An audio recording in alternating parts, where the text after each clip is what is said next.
Dalam usaha melestarikan alam sekitar, pihak Majlis Perbandaran Ampang Jaya telah melaksanakan beberapa program dan antaranya seperti kempen pengumpulan minyak masak terpakai dan juga kempen e-waste. Dan bagi mengetahui dengan lebih lanjut mengenainya, kita bersama dengan Yang di-Pertuanya, Dr. Ani Ahmad. Assalamualaikum, Doktor.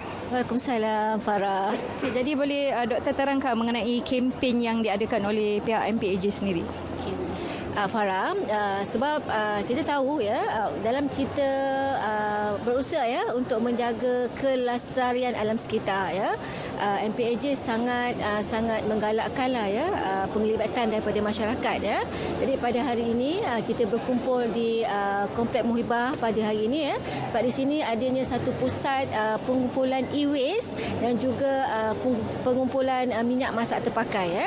Kenapa kita buat kaunter tu dekat sini? Sebab kita nak menggalakkan supaya komuniti yang berada di sekitar ini mereka boleh menghantar minyak masak terpakai dan juga e-waste yang ada ya. Contohnya handphone, contohnya komputer yang lama dah tak pakai, yang usang dan sebagainya, supaya boleh dikumpulkan di sini. Dan kita nanti akan untuk e-waste misalnya, kita akan minta Jabatan Alam Sekitar lah untuk melupuskan e-waste itu dalam keadaan yang betul lah, mengikut peraturan yang berkaitan dengan alam sekitar. Dan kita tahu juga kenapa minyak masak, sebab minyak masak ni dia antara bahan-bahan yang boleh mencemarkan alam sekitar ya. Minyak-minyak masak yang terpakai contohnya, kalau dah tak pakai patut kita kumpulkan supaya kita boleh lupuskan dalam keadaan yang betul ya. Kalau kita tak lupuskan dalam keadaan yang betul, dia masuk ke longkang dan sebagainya, masuk ke sungai dan dia memberi kesan kepada aliran sungai yang sebenarnya merupakan sumber air yang kemudiannya akan kita proses untuk menjadi minum. Dan minyak-minyak masak ni pula kalau dibuang secara tak teratur daripada rumah-rumah ke longkang, menyebabkan longkang tersumbat dan sebagainya, yang menyebabkan kerja tambahanlah kepada MPAJ ya. Dan untuk e-waste pula Farah, e-waste ni kadang-kadang dalam tu ada logam-logam tertentu lah. Dalam contohnya dalam telefon ya, dalam kebuk mesin basuh dan sebagainya, dia ada logam-logam tertentu yang perlu dikumpulkan dan sebagainya untuk kita lepaskan secara betul. Dan kita tahu bahawa kalau e-waste ni, kalau kita tak sediakan satu tempat pengumpulan, dia akan menyusahkan semua orang sebab sifatnya adalah besar. Contohnya TV, contohnya mesin basuh dan perkara-perkara lainlah yang ada elemen-elemen logam di dalamnya, yang barang-barang elektronik. Itu Farah. Jadi bagaimana dengan peranan pihak MPAJ dalam meningkatkan kesedaran kepada orang ramai mengenai kempen sebegini? Ya, sebab kita sebagai kerajaan di peringkat kerajaan pihak ketiga ya, kita memang sangat-sangat menggalak. Kita akan aktifkan kempen-kempen untuk memberikan kesedaran kepada masyarakat supaya mereka sama-sama kita lah bersama dengan kerajaan untuk memelihara alam sekitar. Jadi kalau ada kempen, kita sebenarnya telah mula berkempen di peringkat sekolah dan sebagainya. Kita juga ada pertandingan pengumpulan e-waste di peringkat sekolah rendah dan sebagainya, sehingga pada tahun lepas, kalau tak silap saya, kita berjaya mengumpulkan lebih kurang 12.1 tan e-waste di peringkat sekolah lah. Dan sebagaimana yang saya nyatakan tadi, kita juga mahukan komuniti bersama-sama MPAJ untuk mengambil tindakan yang sepatutnya lah mana bahan-bahan elektronik yang tidak dilupus dan sebagainya dihantar di tempat-tempat tertentu.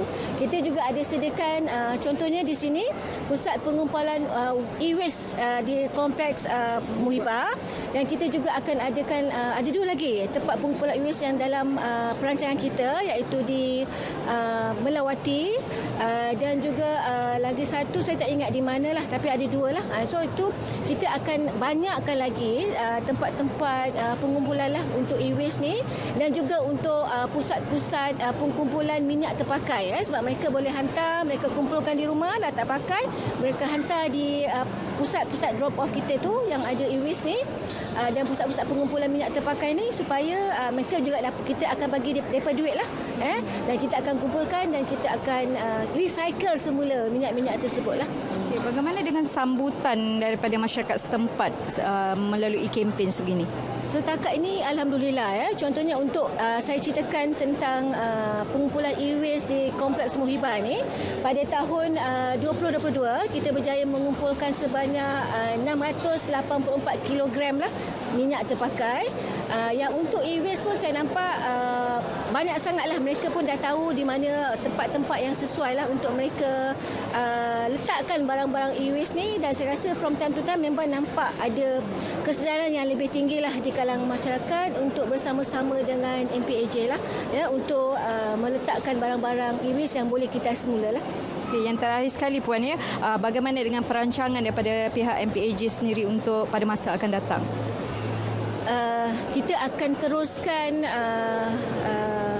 program-program lah ya untuk melestarikan alam sekitar ini, sebab kita pun terikat dengan SDG ya, iaitu Sustainable Development Goals, dan jadi untuk itu kita pun telah merancang untuk menambah lebih banyak lagi tempat-tempat pengumpulan minyak terpakai ya, menambahkan lagi banyak pusat-pusat pengumpulan e-waste ya, dan kita juga semakin kita akan teruskan pertandingan di peringkat sekolah rendah dan sekolah menengah untuk menimbulkan kesedaran kepada anak-anak kita ni lah supaya mereka juga akan sama-sama lah bersama dengan MPAJ untuk sama-sama menyahut cabaran untuk melestarikan alam sekitar. Sebab kita tahu kadang-kadang anak-anak ni bila dia belajar di sekolah, dia dapatkan maklumat yang betul tentang menjaga alam sekitar ni, dia akan bercakap dengan ibu bapa mereka, dan ibu bapa mereka juga akan sama-sama lah memberikan sokongan kepada anak-anak sebab kita tahu di sekolah tu sendiri kita nampak ibu bapa ni suka bila anak-anak tu balik cakap dengan dia, mak bapak kita boleh kumpulkan